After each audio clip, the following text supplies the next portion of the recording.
Magandang hapon po sa inyong lahat. Ito po si Celia Garcia, ang inyong host ngayong episode ng ating inklusyon na ang pamagat po ay our science, our language, our rights bilang pag-celebra ng International Day of Sign Language na idiniklara po ng UN tuwing ika-23 ng Setyembre. Ngunit bago po tayo pumunta sa ating talakayan, meron lang po kaming isang magandang balita na sasabihin sa inyo. Na nauukol po para sa lahat ng mga may kapansanan. Noon pong September 13, birthday po ng ating Pangulong Bongbong Marcos, ay inilunsad po niya ang pagbabalik ng Love Bus. Yun pong Love Bus, yun pong iconic na sasakyan noong 1970s na nagpa-fly po ng EDSA route hanggang Makati. Ngunit ngayon po sa maganda po itong Love Bus na ito, naka-aircon po at ngayon ay meron pang video. Ngunit ang pinaka feature po na naaangko para sa ating mga may kapansanan ay accessible po ito, merong rampa. At saka meron nga din pong CCTV para may camera kung sakaling may mga nangyayaring hindi maganda. Libre po ang sakay ng mga may kapansanan, gayon din ang mga senior, ngunit hindi lamang ito ang importante, kung hindi ang operasyon po na ito na binanggit na ng ating Pangulo doon sa kanyang SONA noon, ay i-minamanage ng 10 grupo ng mga may kapansanan na ang tawag po sa kanila ay wait lang. Yung pong mga special na organizations for sustainable livelihood. At sila po ay tumutulong mag-ayos ng mga buses na ito in cooperation with yun pong may tunay na prangkisa para dito sa Love Bus, yun pong tinatawag nilang Global Electric Transport, at yun pong kikitain daw sa Love Bus na ito ay ihahatiin sa Global Transport at sa Department of Social Welfare Development, DSWD, na ibibigay sa ating mga may kapansanan. Kaya ito po ay dagdag na pangkabuhayan para sa ating may kapansanan bukod sa napakagandang pagkilala sa kanilang kahalagahan sa inklusyon sa ating lipunan. Maraming salamat po Pangulong Marcos sa pagbibigay ng halaga sa ating mga may kapansanan. At ngayon, pupunta na po tayo sa ating topic at pakikilala po ng ating sipag at magandang co-host, si Doc Gina, ang ating mga panauhin. Go, Doc! Yes! Ma'am Sel, magandang hapon po at magandang hapon din po mga ka-inklusyon. Ang una po nating panauhin ay si Mr. Ferdinand or Ferdy Viz Manos. Siya po ay kilala bilang Teacher Ferdy at isa po siyang member ng Board of Trustees of the Philippine Association of the Deaf Incorporated. He is currently teaching at the College of St. Benilde School of Deaf Education and Applied Studies or SDEAS, SDIS, and the Filipino Sign Language or FSL program. Good afternoon po, Sir Ferdy. Hello, Sir Ferdy.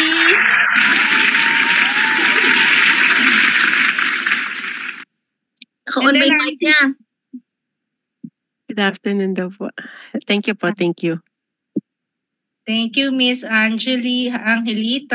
So, ang pangalawa po nating panauhin sa hapong ito ay si Ma'am Angelita Kapanang na tinatawag naman po siyang Miss Angie. Pero yung spelling kanina nahirapan ako ha. Basa ko Ange. Kami ni Direk Ina. Siya po rin ay member ng Board of Trustees ng Philippine Deaf Association. Ayan. And then, Association of the Deaf, Inc. She has been involved in sign language interpreting since 1997, working as a freelance interpreter across various settings, including sa church, sa edukasyon po, sa healthcare, and criminal case investigation. Ma'am Angie, kanina, di ba may kinuwento ka? So elaborate natin yung sa nangyari sa Philippine Heart Center.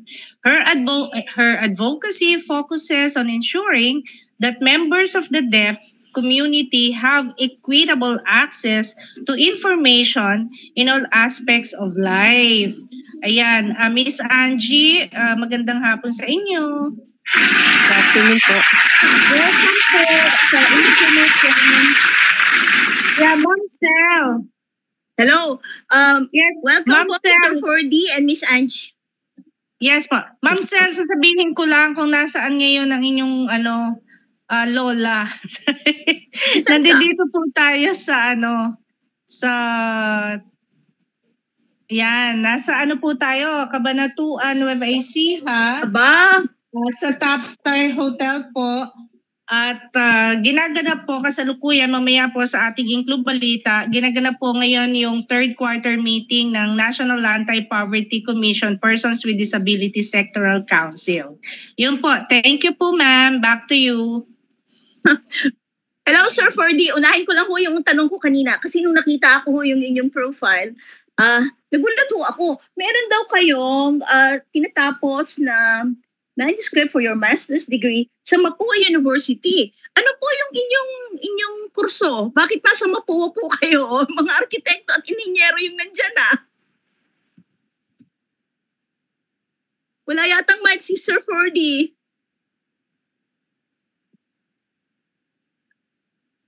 Okay, so ang course ko po is MUL Multimedia Arts sa Mapua po.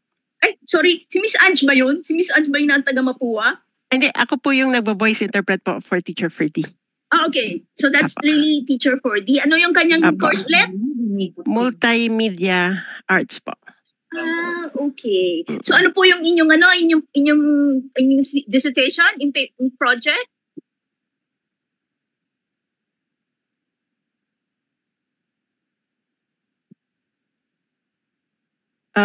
Ang title po is Hearing and Deaf, both of them, using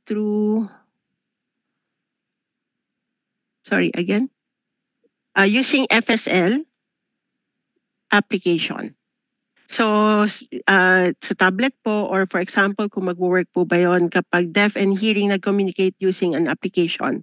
So, hopefully po ma-approve. Okay, that's very interesting. Ang ganda ho niya sana ma-approve na nga and maipakalat po natin. Marami hong matutulungan yan para ho magkasama-sama sila. Mukhang pareho ho kayo, tanungin ko lang ho, pareho ho kayo ng organization, ano po, Mr. Fordy and Miss Ange? Yes, Philippine ma'am. Federation for the Deaf? Hindi po. Philippine Association of the Deaf Incorporated. Philippine Association of the Deaf Incorporated. Apo. Okay. Ito po ba din yung organisasyon ni Carol? Iba po yung Philippine Federation of the Deaf. Okay. So pwede Apo. po bang para po sa kaalaman ng ating mga nanonood, pwede po bang sabihin ninyo sa amin ano po ba yung istorya nitong Philippine Association of the Deaf? And ano ho ang inyong, kailan ho ito na-organisa? And ano ho ang inyong main advocacy and purpose? Okay, so basically po, ang Philippine Association of the Deaf, ang kauna-unahan pong deaf organization sa buong Pilipinas. It was established po on October 17, 1926. So we will be celebrating our 100 years next year. It was led by a deaf Filipino leader, Pedro M. Santos, who is also the first deaf relay interpreter sa Philippine Court. So, nag-start lang po siya as civic charitable organization wherein lahat po ng deaf people na nakatira po sa Pilipinas ay nag-organize po nitong organization na to help the deaf people na makahanap po ng trabaho. In the past, they had Philippine Association of the Deaf Coffee Shop in Luneta. Sila po yung nag-organisa noon. Yes po, sila po yung tawag po dito, sila po yung katabi po ng skating rink sa may Luneta Park. Okay. And then they also had the piggery and poultry farm in Novaliches. Kasama ho ba dyan sila Miss Tensuan? I'm not really sure po kasi lahat po kasi ng mga when that happened po, I was still in elementary. so pero they helped me a lot. I mean, the people from Luneta Coffee Shop helped me to learn more about the deaf community. And then we had also to support and improve the education system for the deaf individuals. That's why nagkaroon po ng adult literacy class during the time of the Japanese and whoever's colonized us. And then 1990s po, we were recognized po by the Philippine government to have the Philippine Association of the Deaf Demonstration School, wherein we had the elementary and high school department. So ang goal po talaga ng PADI is to really help the deaf people na magkaroon po ng maayos na edukasyon, magkaroon po ng pantay na pagtrato sa trabaho, na sana po ay may pagpatuloy po namin yung adhikain na yun ni Pedro M. Santos. Pero Sir Ferdy, meron po ba kayong eskwelahan para sa mga deaf? Yun pong Philippine Association for the Deaf, ito po ba ay nagtayo ng isang specialized school for the deaf?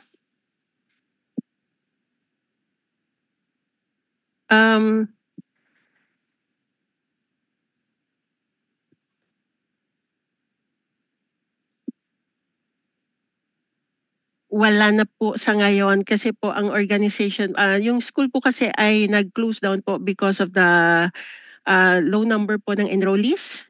But pero we have the organization yan po ba yung nasa Makati? Yes, ma'am. Nasa Makati po siya nakabase. Opo. Yes. Teacher Ferdy po is one of the alumnus ng school. Natatandaan ko po yung school na yan eh. 1950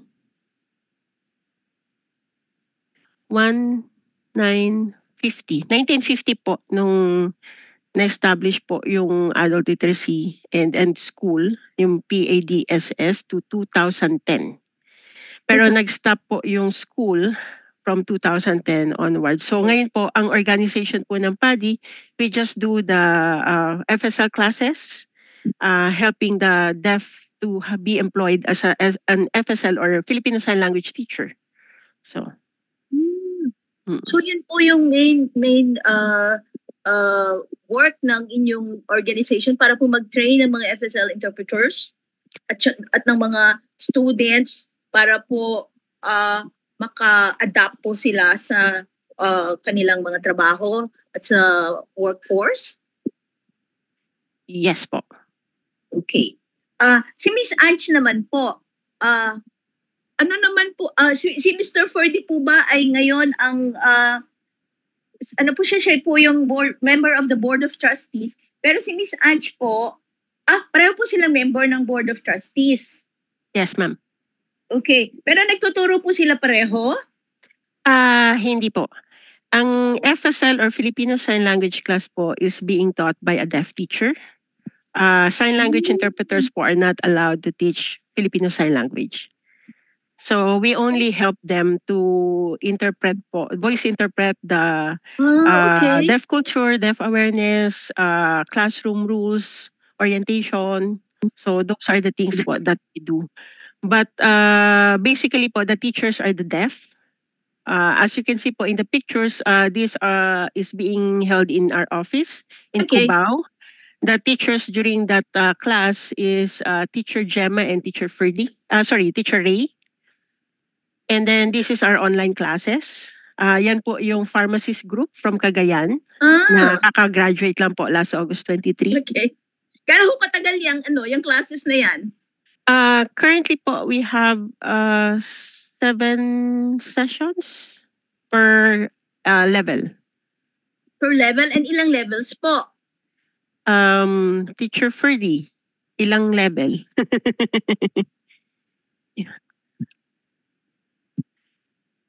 Level 1, level 2. Okay, so far sa ngayon po, we only have the level 1 and level 2 classes. So yan po yung basic. Yes, basic and intermediate po. Okay. Sa ngayon po, Lord willing po, in the future, we will have the level 3, which is the interpreting field. Okay, so yung advanced level, siya na po yung interpreting for different areas, yung different groups. Like for faith-based groups, tsaka yung business. Kasi po, nung dati po ay nag-aral po ako ng sign language. Sa school for the Philippine School for the Deaf. Meron po kami basic na yung basic pa at ang mga iba-iba pong ginagamit na signs for different groups. Kaya I was thinking baka yung advanced level ninyo ganun din? Yes yung po. Iba-ibang applications? Hopefully po.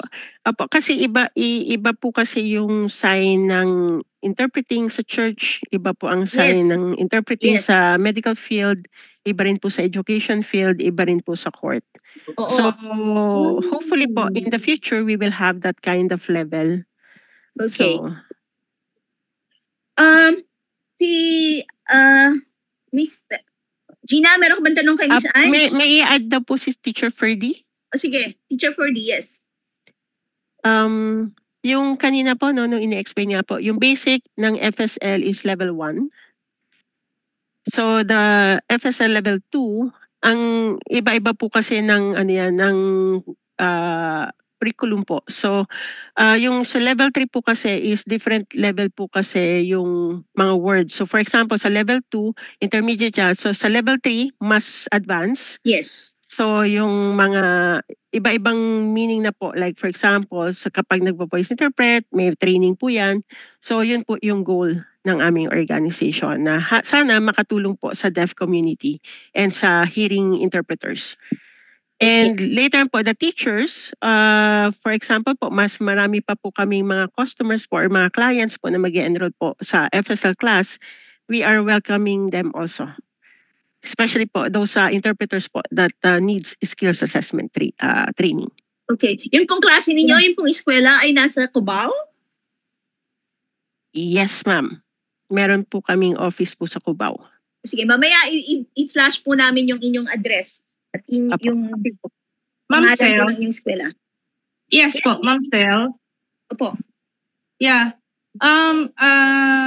Sir Ferdy, yung school natin sa Pasay is a traditional one. So iba ba yung tinuturo nila over sa inyo na FSL or just the same? Or both is being taught sa school, the ASL and the FSL? Mamaya po ano din natin expound. Ano po ba yung pagkakaiba ng FSL over ASL? Una American Gina, Sign Language. pwede ba paliwanag muna nila ano ba ibig sabihin ng FSL? Aha. Si Sir Ferdy ay isang deaf at ang kasama po natin si Miss Angie ay siya naman po yung nag-interpret kaya paumanhin po kung nagkakaroon ng konting delay. Ay, okay. Si Ange pala yung nag-i-interpret. Kasi hindi ko mabasa yes, iba yung pangalan eh. Oh. Ako po ang parang gano'n nga sabi ko kanina, Angie, di ba? Tsaka dito sa screen, iba yung pangalan. Okay. Yes, Miss Angie. Okay, so ina-explain lang po ni Teacher Ferdy ang FSL at saka ASL or Filipino Sign Language and American Sign Language. Yes. So ang malaki po yung difference nila. Kasi for example po, sa American Sign Language, medyo maliit lang po yung nasasakupan niya sa, for example, sa Philippine School for the Deaf. More on high finger spelling, more on pero yung Filipino community po kasi is yes, oo, na babaro po natin yung American Sign Language and then later on po, we adapted it to the Filipino culture. That's why we have the Filipino Sign Language. So, yun na po yung ginagamit po ngayon na it's a mainstream classes, yung Filipino Sign Language po. So, kung mapapansin niyo po yung visual language, magkaiba po sila sa syntax, magkaiba din po sa grammar. Yes, maaaring sa atin po, sa hearing mukha siyang barok, pero for the deaf po, that's how they connect they create their sentence. So that's different po from American Sign Language. Okay po? Meron lang akong question, Miss Ange, and to Mr. Fordy also. Kasi the way I get it, yung Filipino Sign Language, ang dami nilang inadapt din na the signs from the American Sign Language and the English Sign Language, di po ba? And John ay ginagamit nila sa pag-construct ng grammar structure sa ating Filipino Sign Language. So kumbaga iniisip ko parang Filipino language, marami tayong kinuhang mga words from Spanish and English language na na-incorporate na po natin sa Filipino language. Ngunit yung pagbuo ng struktura ay basically Filipino. Ganon po ba ang ibig ninyong sabihin sa paggawa ng sa struktura ng FSL? Ang FSL po kasi is okay, sorry. May sasabihin po si Teacher Ferdy. So sa language po, may policy po tayong sinusunod po dito po sa Pilipinas, natural language. Merong English, may Filipino. So that's spoken and written language po. Pero ang FSL po kasi is napapaloob po siya sa English, pero nagfa-follow po yung bilingual use ng English and Filipino or Filipino Sign Language. Sorry. Kumbaga, siya, Taglish. Okay, so yung mga words ay halo-halo. Some. Meron pong, for example po, wala. Money. So that's how they sign. Wala, money. Wala, money. Yeah, okay. Taglish nga po, ma'am. So may mga morphology po kasi sila na sinusunod po sa Filipino Sign Language. Okay. Sige, Gina. So for example po, yung kapag going home, yun lang po yung sign niya, home, going home. So, apo. One of the issues po, gusto ko lang sanang i-bring up ito. One of the issues po na lumalabas tuwing pag-uusapan po yung use of Philippine Sign Language in school, pag ang mga bata daw po na brought up in FSL or trained in FSL, nahihirapan po silang mag-construct ng proper English language compositions for mga Filipino kasi nga iba yung barok nga yung basic lang mabilis yung usapan na ganyan. Paano po ninyo yan nire-remedy with the use of FSL in school? Sige po, pakinggan po natin si Teacher Ferdy. Okay, so okay naman po yung idea na yung mother tongue po kasi na tinatawag, meaning yun po yung level 1 na language. So sign po yun, sign gesture. Pero sa education setup po, ang ginagamit po sa school ay English language. Yun po yung tamang structure ng English sentence. Pero sa sign language po kasi, kung ano po yung pinaka-meaning na po nung thought nung sentence sa English, yun na po yung sinesenyas nila. So mas madali pong maintindihan po yun ng mga deaf. So for example po, SEE, Signing in Exact English, minsan po wala pong naiintindihan yung mga deaf kasi po hindi po napaprocess yung brain nila kung ano ba yung sinesenyas in Signing in Exact English. Unlike kung FSL, so for example po, ito po, merong bumangga. So kaya po nilang i-connect na may aksidente na bangga sa puno. So madali po nilang nako-connect yon, and then yun po yung naisusulat nila. Yes, we can keep po yung tamang structure ng English sentence, but we have to use the FSL po in learning. And other thing po, for example, I am walking fast. That's the sentence. Tama po ba? Yes. So same po yung pagsusulat nun. Pero sa FSL po, ganun lang. I'm walking fast. That's how it is. Summary, mas naiintindihan po yun ng mga deaf. Kasi visual po yung Filipino Sign Language. So, the same po, tama yung pagsusulat ng sentence. Can we say po ba na more conversational yung FSL? Yung use for FSL is more conversational? Yes po. Pwede rin naman po na sa inclusion po sa school, pwede rin pong gumamit po ng FSL po sa school. So same lang din po, conversational or informal setup, FSL is still the language for the deaf. Gina, meron ka bang tanong? Yes po. So, dito po sa Pilipinas, di po ba sanay tayo sa American Sign Language? With the law ng FSL, yun po talaga yung pinupush natin sa ngayon. Yes, ma'am. Tapos, ano pa po yung pwedeng halimbawa, example like, di ba, maganda, tama ba ako? Ganun yung sign lang ng maganda or beautiful. Yes, beautiful. Yes. So, yun din yun. Pag sinabing beautiful, yun din. And then pag sinabing maganda, yun din. Mm-hmm. Yes, one sign. Yes, ma'am. One sign. So, may pagkakaiba ba? Magbigay ka ng example, Miss Angie or Sir Ferdy, doon sa, yung sign na magkaiba from FSL to versus ASL. Sa alphabet po, for example, alphabet. Mm-mm. Ang letter T ng FSL is this, T. Okay. Pero sa ASL, T. Right. yung G sa FSL, G. Okay. Pero sa ASL, G.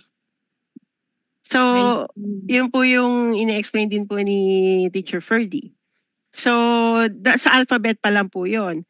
Pero, sa sinasabi nga po ni Teacher Ferdy, this is the sign for lolo, lola. Pero sa ASL, grandfather, grandmother. Iba. Opo. So, paano ulit yung FSL? Ito po, FSL po. Kasi mano right? Opo. Kasi maputi na daw po yung buhok. Parang ka pa lang. Opo, so pareho daw po kayo, ma'am. Hi, Sir Ferdy. So sabi sa ma'am, isa na lang po, Ma'am Celia. Yung interesado po ako doon sa ikinuwento nyo nung nangyari sa Philippine Heart Center. Pwede ba natin, ako talaga naman na-mention ko yung hospital, sorry naman. Or sa isang hospital, Hindi, siguro po, with the recent, the Republic Act 11106 was enacted October 2018. Okay. So, the implementation of that law should be done sana po sooner. Kasi ang nangyayari po kasi, like for example, what I've mentioned nga po, regardless kung gaano man po kaganda ang service na binibigay po ng mga doctors, if the staff are not aware na sa deaf po kasi, before nyo po hawakan any parts of their body, you should inform the deaf person first. Kasi usually kapag hearing ang pasyente mo, when you go inside the room, you can talk while doing the procedure. Unlike for the deaf, you have to talk to the interpreter to let her or him or know na ito yung gagawin kong procedure sa deaf. Can you please tell him about this? So ako po bilang interpreter, I have to interpret that for the deaf person. And if the deaf person truly understand ko ano yung procedure na gagawin, then that's the time that they can do the procedure. Unfortunately, there are certain days in the hospital wherein hindi nga po naging, parang siguro first time nila magkaroon po ng deaf patient. So very excited sila. And then they were not able to explain kung ano yung procedure na dapat gawin. So, pero ang ano naman po doon is, ang kagandahan naman po doon is naging aware yung mga doctors on what to do and what not to do, and might be able to use it as an avenue for advocacy to spread awareness po on how to help the deaf community or the members of the deaf community in their medical needs. So recently nga po, as what I mentioned, there's another hospital po sa isang lugar sa South na I cannot travel po kasi during that week because I'm also, tawag dito, meron din po akong inaalagaan na sakit nung time na yon. So, hindi ako pwedeng makalabas ng bahay. So, it just so happened po na ang sabi ko po dun sa deaf husband, okay, nag-brain bleed yung wife mo, merong emergency surgery na gagawin sa kanya, I can offer video call interpreting for you once the doctor talks to you. Okay. Unfortunately po, that doctor always turn off the video. Oh. Kasi daw po, data privacy. Even if so many times I explained to him na, Doc, I really need to use the video call kasi po, nakatapat naman po yung video call sa aming dalawa nung deaf. Yeah. Yung boses niyo lang po ang naririnig ko. And I don't intend to record anything kasi wala na akong, kumbaga parang hindi po yun yung priority ko that time. But the doctor keeps on insisting na hindi allowed yan kasi yung human rights ko naman na mababiolate. Pero in-explain ko po sa kanya na hindi po pwede. Kaya po medyo frustrated din po yung deaf na yon, and sabi nga po niya sa akin, kung alam ko lang na gano'n na pala kagrabe yung wife ko. Kaya lang, wala nga kami nagawa kasi nga po, the doctor didn't allow us to have a video call. So, in short, at the end of the day, I had to travel from Quezon City to South. Para lang po makausap ko po ng face-to-face po yung doctor together with the deaf husband. Kasi nga po, ganun po hindi po kasi sila aware na deaf people really needs their eyes to see para po makapag-communicate. Pero ang problem po kasi is with the laws that we have, kulang pa rin po yung ating information dissemination about the mandate ng law, about the FSL law. So yun po siguro po yung isa sa mga frustrating experience as a sign language interpreter, not to mention that those deaf people who are involved are very close to my heart.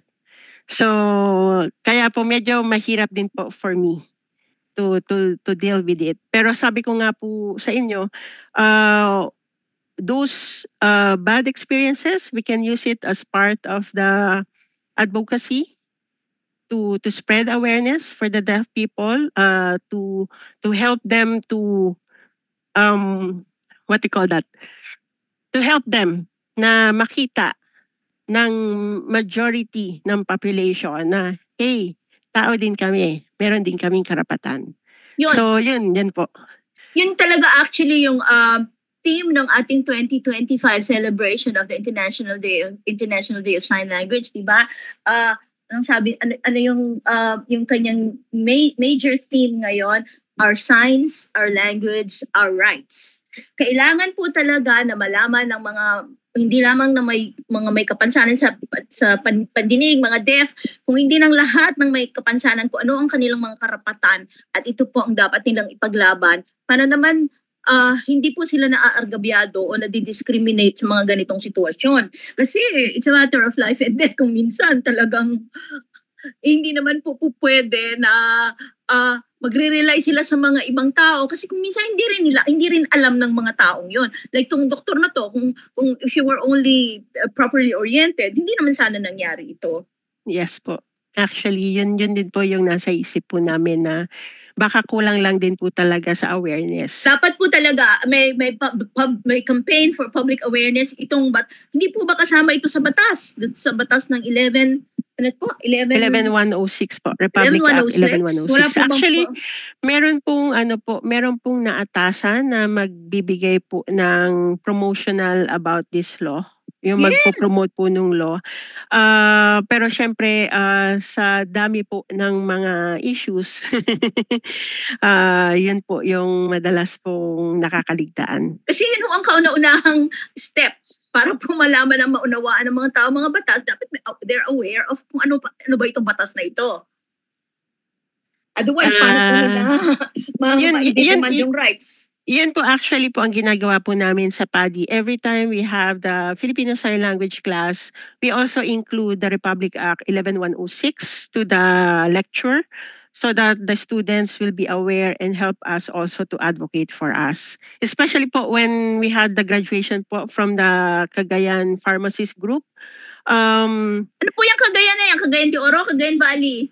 Cagayan Valley po, Cagayan Valley. Meron pong 10 pharmacist member po nung organization na yon na they started to implement or to follow the law by learning Filipino Sign Language.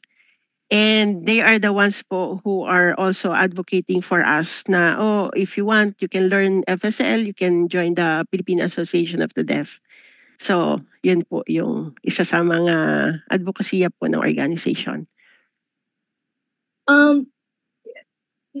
Kailan ba ito? I think only yesterday or 2 days ago, yung budget hearing po sa Congress ay si ACT Teachers Party List Representative Tinio.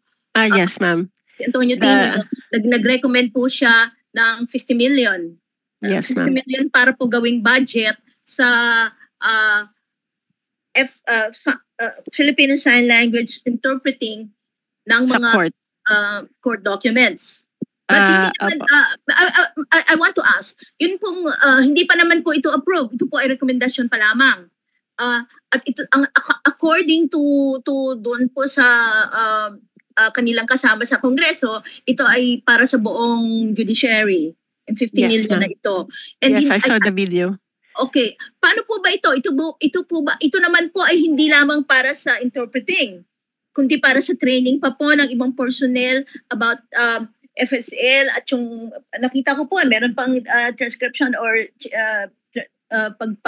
pagsasalin from FSL to English and Filipino documents naman. So lahat ito ay covered. Uubos agad yung 51 million yun, no? Pag na-approve po at naibigay po yung budget. Kailangan mo na mabigay. Pero totoo po. Actually po, we just concluded also the DOJ Frontliners FSL workshop noong August 29. So whole day po yon na nagkaroon po ng Filipino Sign Language workshop ang 50 participants po from DOJ. Sila po yung mga empleyado po ng Department of Justice na humaharap po sa mga customers po na nag-a-appeal or nagfa-file po ng mga complaint nila. Okay. Opo. So, meron na pong step po na ginawa po ang Department of Justice. The same thing po with other judiciary. I think they are aware po kasi I believe they had this focus group discussion last year. So, nagkaroon na po sila ng mga discussions about it. And hopefully ay mas matulungan po ang deaf community po with this. Miss Ange, bigyan mo nga kami ng sample ng mga complaints na yan, yung mga violations sa deaf rights para malaman naman ng ating mga manonood kung merong mga ganitong similar na violation, pwede nyo ireklamo. Baka ang best po na sumagot po niyan si Teacher Ferdy. Yes. Kasi deaf experience na po yan. Sige. Ano pong mga klaseng complaints ang pwede nating talagang ihingi ng katugunan, mga kinauukulan?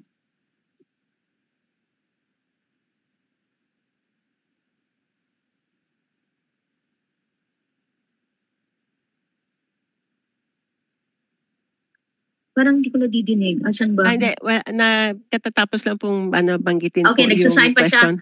Opo. So, nag-start na nga po sa Department of Justice po no na may mga ready interpreters naman na po na assigned ang judicial court. So for example po may mga abuse, may mga victims. So yun po yung kanila pong trabaho. So yung mga qualified interpreters mo, more skilled on interpreting sa trial courts, sila po yung tinatap po ngayon ng Department of Justice or the Supreme Court. Pero meron ka na bang system of accreditation for this sa mga interpreters in the courts?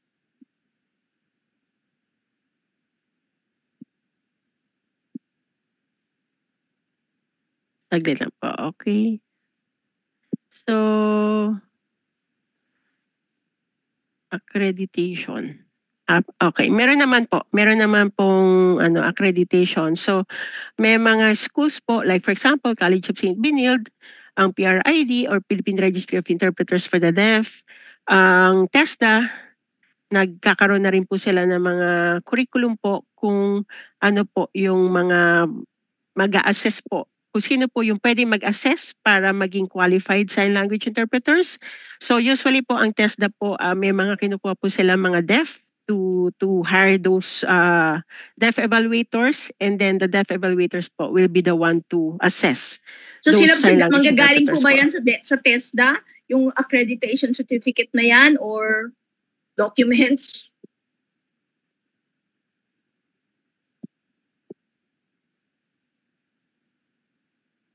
Yes, ma'am. Meron pong nag-start na po yung curriculum nila for FSL. Okay, kasi ang layo po ng we've had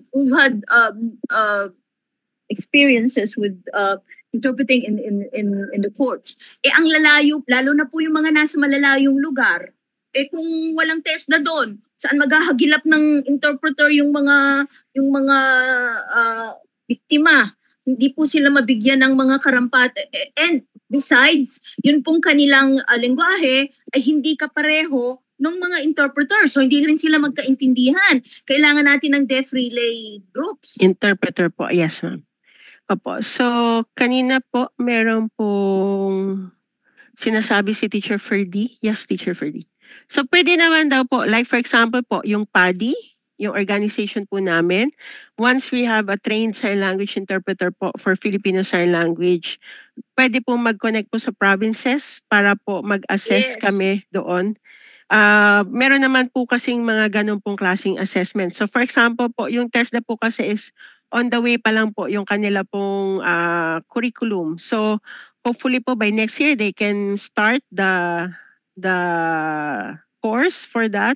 But for PADI po, we have this kind of skills assessment training for the sign language interpreters. Pero yun nga, Miss Ange and Mr. Fordy, yun kasing igagawin ng TESDA na accreditation, baka kukonti lang yun pero kayo, like yung mga nasa ground, yung mga ground organizations, sila talaga yung nakaka-connect dyan sa mga nasa malalayong lugar. Kaya I was thinking, noon, we're trying to set up noon sana ng grupo, we were trying to pull together lahat ng mga makikita namin ng mga deaf organizations para nga magkaroon sana ng coordination na etong mga tao na to, kahit na hindi pa accredited, kung kailangan natin, pwede naman, it cannot only come from one exclusive organization. Sabihin mo, ito lang accredited, dito lang kayo kukuha. I don't think pwede yun. Hindi pwede, lalong-lalo na doon sa mga, yun nga, yung mga hindi masyado nag-aral at hindi masyado nakakaintindi. I think we have to have a system na hindi masyadong rigid, hindi restrictive, para lahat ng mga tao ay magkaroon ng opportunity to access, to avail of these services. Okay. Meron lang po akong i-explain po, no? Okay. Yung FSL network, yes. That organization po, as far as I can understand po yung organization, no? Ang alam ko po, sila po usually yung madalas na kinokontak ng mga deaf victims. And then they are the ones who are coordinating with different organizations po kung sino po yung available na sign language interpreter at saka deaf relay interpreter. So just like what Teacher Ferdy mentioned po, no, one of our board of trustees is supposed to go to Bicol this coming September 19 to be a deaf relay interpreter sa isa pong rape case ng Okay. isang deaf. Unfortunately, she died last September 2. So right now, we are trying to coordinate po who will replace her to be the deaf relay interpreter. Kasi po, pagiging deaf relay interpreter po is also should have the skills to be the deaf relay Yes. interpreter. Yes. Especially po, court interpreting po ito. So they are under oath. And they need to make sure na lahat po ng mga ini-interpret po nila with the deaf victim is yun po yung talagang nangyari. Very po kasi, critical po kasi yung pag-i-interpret po sa court. And to be honest with you po, that's why I don't go for court interpreting. Kasi po, sobrang tedious na po yung investigation. Sometimes it will take us 3 days, 4 days to get the full statement ng deaf victim. May kasama pa po akong deaf relay interpreter noon. So, mahirap po siya in a sense. Pero marami pa rin naman pong mga sign language interpreters na skilled talaga sa court interpreting na talagang tumutulong po sila once na nag-tap po ang FSL network headed by Dr. Liza Martinez.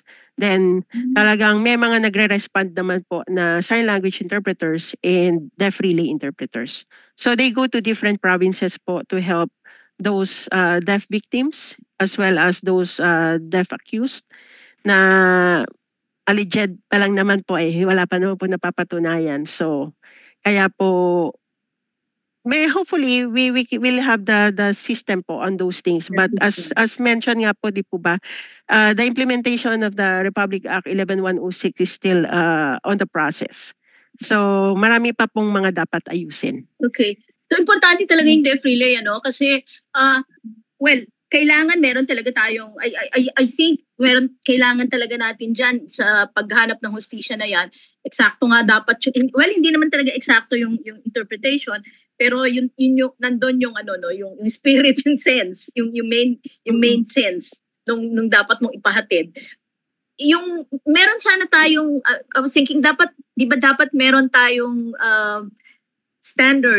standards for yung interpreting nga sa court. So nakaset yan.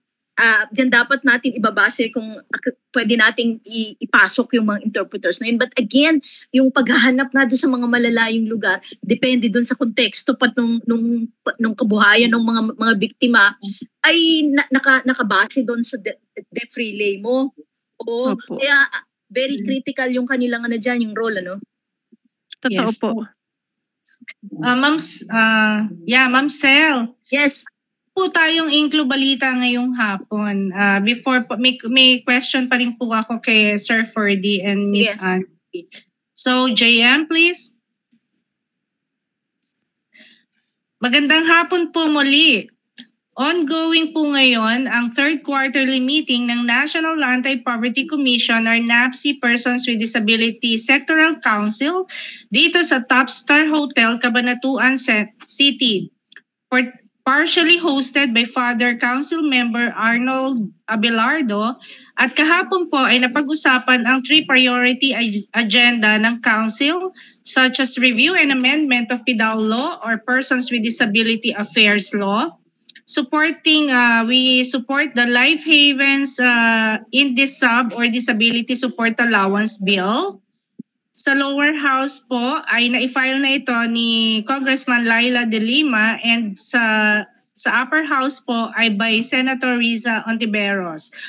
We are also pushing for the implementation of BP 344 or Batas Pambansa 344 or accessibility law. Nakakatuwa nga po, Ma'am Sel, yung ginawa ng hotel kasi they did the reasonable accommodation. Tinanggal po nila yung mga pintuan, basta tinanggal po nila yung harang for wheelchair user, especially po yung, di ba, meron po most of the time merong salamin in between the bowl and the bath area. So tinanggal po nila yon, kaya nakakapasok kami ng maayos. So instant accommodation. Yes, reasonable accommodation. Ngayong araw ay puro learning session po ang ginawa natin at ang PhilHealth Yakap ay again inintroduce pero ito ay nagandahan ako sa kanilang paliwanag. So siguro po Ma'am Sel, i-invite natin si Katolit sa ating mga susunod na episodes. And then bukas naman po ay pupunta ang council to expose us doon sa mga livelihood na ginagawa naman po ng Nueva Ecijano na may kapansanan at sa saklay po ang saklay sa San Antonio Nueva Ecija. Headed nga po ni Father Arnold Abelardo. Okay. Ito po si Dr. Gina Laksamana Manalaysay, nag-uulat para po sa Inclu Balita. JS?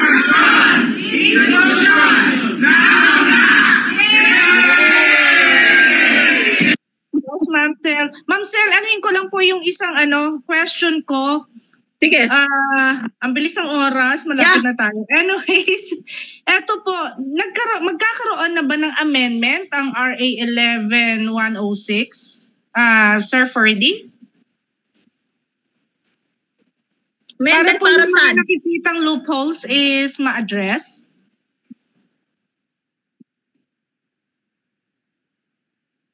Yeah, Miss Angie? So far po, wait lang po, hindi po kasi nakatingin si Teacher Ferdy.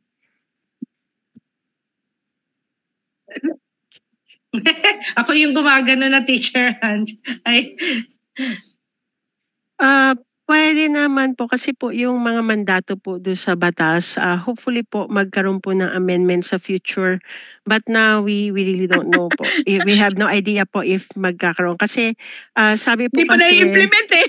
opo, may mga suggestions po kasi na sinusulong na idagdag po doon po sa batas. Okay. Tapos isa pa po, Ma'am Sel, isa na lang talaga, Isa mo. promise.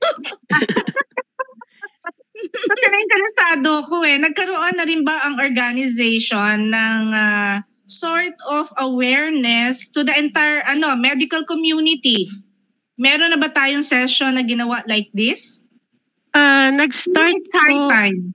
ang alam ko po, with the leadership po of Teacher Ray Alfred Lee, we had this partnership po with UP Manila na nakabuo po sila ng tinatawag po na MediSign book. Ito po ang sign language book for those medical professionals. So they launched it a few months back.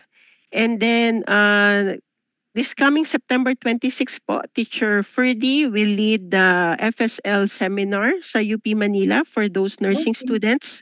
Okay. So meron naman po mga partnership. I also had a lecture with the Our Lady of Fatima University sa Valenzuela last year po sa mga nursing students din. Yes.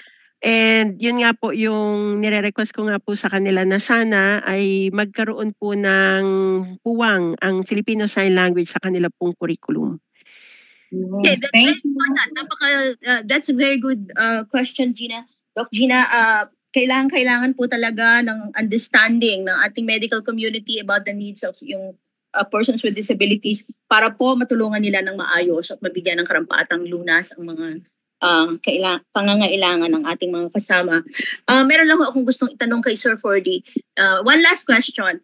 Kasi hindi lang po mga bingi ang gumagamit ng sign language. Marami din pong mga ibang may kapansanan, lalo na po may mga pangangailangan sa komunikasyon, tulad ng mga batang may mental delay in development, ay nasa autism spectrum, gumagamit po sila ng sign language. At yun pong mga katulad ng aming constituents na deafblind. Ngunit iba pong klase ng sign language ang ginagamit nila, pareho po doon sa mga batang nasa spectrum, mas marami po silang visual. Ngunit ito pong aming mga deafblind ay hindi. Kailangan po nila ay tactile. So iba po. Paano po ninyo how do you reconcile yung pong mga differences na ito sa pagtuturo ninyo ng FSL at paano nyo po na-coordinate ang mga activities na ito if you reach out to them? Very quickly. Sa ibang mga kapansanan na gumagamit ng sign language.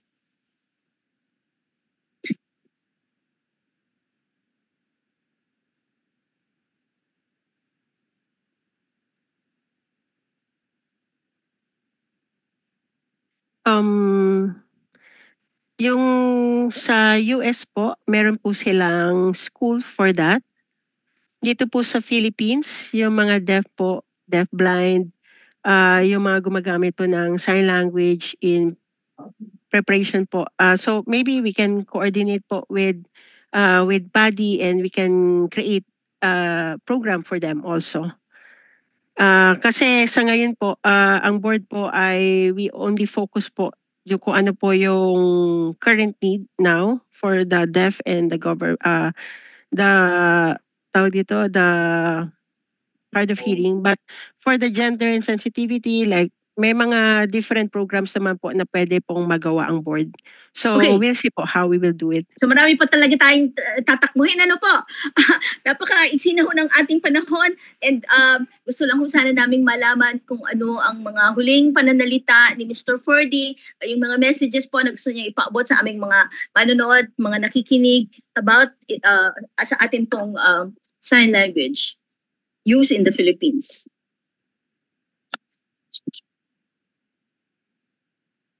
Ayun ang message.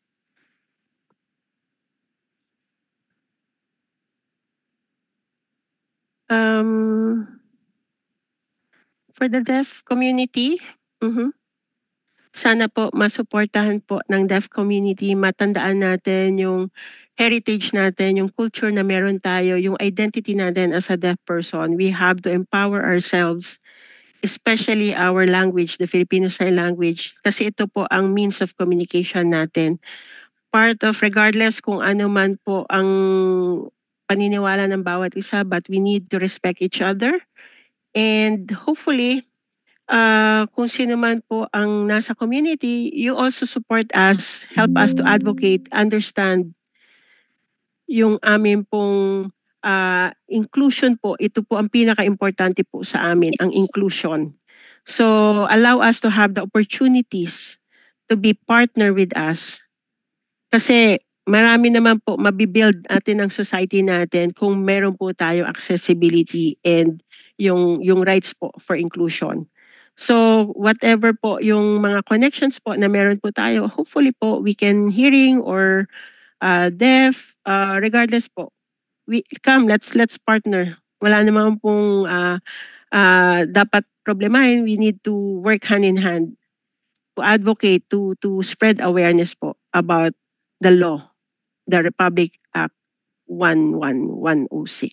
Maraming salamat. So, for the deaf culture po, for the deaf culture na sana po mas ma-continue pa po namin, makapag-adjust pa po and maibigay po namin ito o maipasa namin ito sa mga susunod na henerasyon ng mga deaf. Thank you very much. Maraming salamat po, Mr. Ferdy. We like that attitude, your openness na makipagtrabaho po sa ibang tao para hindi po na-isolate yung mga deaf. At na-welcome po natin yung mga iba't ibang mga pangangailangan ng mga taong gumagamit din naman ng sign language. Ange, meron ka bang last message? Siguro po yung sa akin na lang po is for the government officials na sana po ay tulungan po nila ang deaf community to really implement the law and what it's mandated. Kasi po sa Republic Act 11106, ang nakikita lang po namin na nagiging pagsunod sa batas na ito ay yung tawag dito yung paglalagay po ng interpreter insert sa mga TV news. Pero hindi pa rin po enough ito kasi sobrang liit po ng interpreter insert. And one time nga po, nakita pa namin na merong QR code pa sa mukha ng interpreter. So we are hoping that the government will really implement this law kasi nga po, importante po sa mga deaf ang information. Yes. So, and also po, if those people po who wanted to learn Filipino Sign Language, we have the online via Zoom and face-to-face po. Please connect with our secretary po sa Facebook page po namin, Philippine Association of the Deaf Incorporated. Ang aming pong opisina ay nasa room 209, Hillcrest Condominium, 1616 E. Rodriguez, Senior Avenue, Cubao, Quezon City. So nasa Facebook page din po yung aming email address, yung aming Facebook page. So ayan po ang aming Facebook. Yes. Opo. Yes. So, hopefully po, marami po ang ma-encourage po to learn Filipino Sign Language, not because you wanted to work in abroad, but to help the deaf community here in the Philippines. Maraming Okay. salamat po. Gina, your last Yes words. po.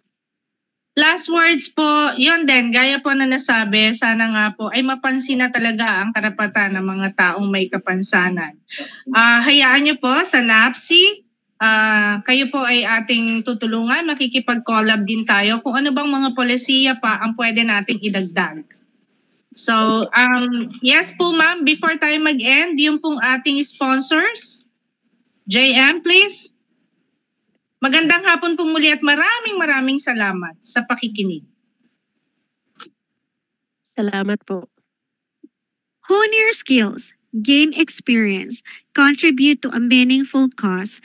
Incarnation is accepting interns and OJTs for our Facebook Live program dedicated to promoting the rights of persons with disability. Apply now and let's make a positive impact together. Send your application to incarnation@gmail.com. It's incarnation@gmail.com. INKLUNASYON@gmail.com and address it to Incarnation Core Group through our technical assistant, Joanna Marie David. May mga disability-related topics or issues pa ba kayo na gustong pag-usapan?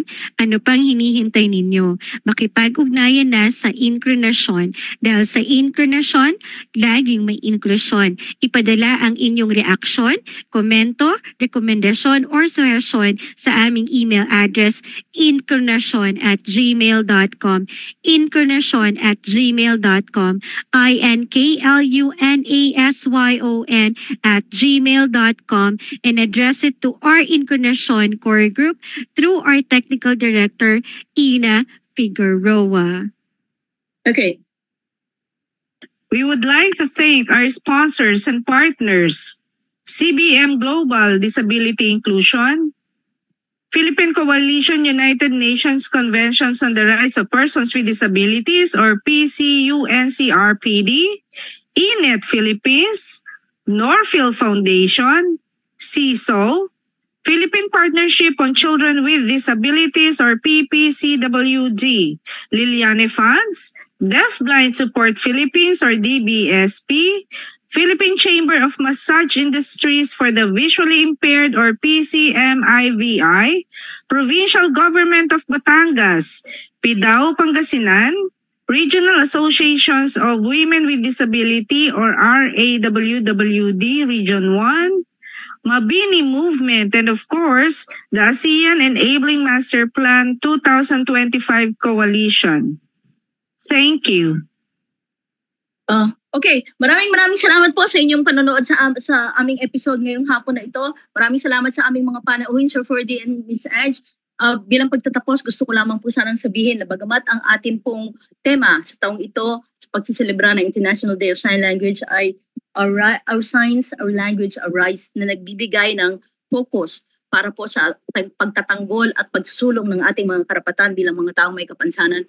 Nais ko din pong sabihin na meron din po silang isang parang policy or parang rule doon sa mga taong nagsusulong din ng mga sign language rights na ang sign language daw po ay something that unites us. Hindi po nagse-separate, hindi po nag-exclude. Kaya sana po, tulad po ng sinabi ni Sir Ferdy and Miss Ange, sama-sama po tayo na magtulong-tulong upang maisulong natin ang karapatan ng lahat ng mga taong may kapansanan, hindi lamang ng ating mga kapatid na may kapansanan sa pandinig, kung hindi lahat sa isang inklusibong lipunan. Maraming salamat po ngayong hapon. At lagi nating tatandaan, inklusyon, now na.